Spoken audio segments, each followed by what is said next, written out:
కేసీఆర్ పాలనలో సాగునీటి ప్రాజెక్టులను నిర్లక్ష్యం చేశారు అని దేవరకొండ ఎమ్మెల్యే బాలునాయక్ తెలిపారు. నల్గొండ జిల్లాలోని కంచనపల్లి బక్కతాయికుంట ఎత్తిపోతల పథకం శంకుస్థాపన కార్యక్రమంలో మంత్రులతో కలిసి బాలునాయక్ పాల్గొన్నారు. ఎస్ఎల్బీసీ దిండి పెండ్లిపాకాల వంటి ప్రాజెక్టులను పక్కన పడేసినందుకు బీఆర్ఎస్ ను బండకేసి కొట్టారు అని బాలునాయక్ ధ్వజమెత్తారు. 3 లక్షల ఎకరాలకు పైగా సాగునీరు అందించే డిండి లాంటి ప్రాజెక్టును పూర్తి చేసేందుకు నిధులు కేటాయించినందుకు సంతోషంగా ఉందన్నారు.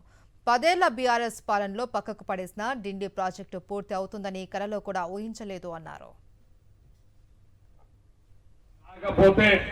ఈ జిల్లాలో ఇద్దరు ముఖ్యమైనటువంటి శాఖ ఈ జిల్లా సమగ్ర అభివృద్ధి నల్లగొండ ఉమ్మడి జిల్లాను రాష్ట్రంలోనే మొదటి స్థానంలో తీసుకువెళ్ళేటటువంటి వారి భుజస్కంధాల మీద మోసుకొని వెళ్తున్నారు. అందుకు వారి మా అందరి తరఫున మరొకసారి నా హృదయపూర్వమైనటువంటి ధన్యవాదాలు తెలియజేసుకుంటున్నాం. మేము కళలో కూడా డిండి ప్రాజెక్ట్ ఇస్తాం, ఊహించలేదు సార్. డిండి లాంటి ప్రాజెక్టు మూలపడేసిన వారికి అందరూ కూడా ప్రజలు బండకేసి కొట్టినారు.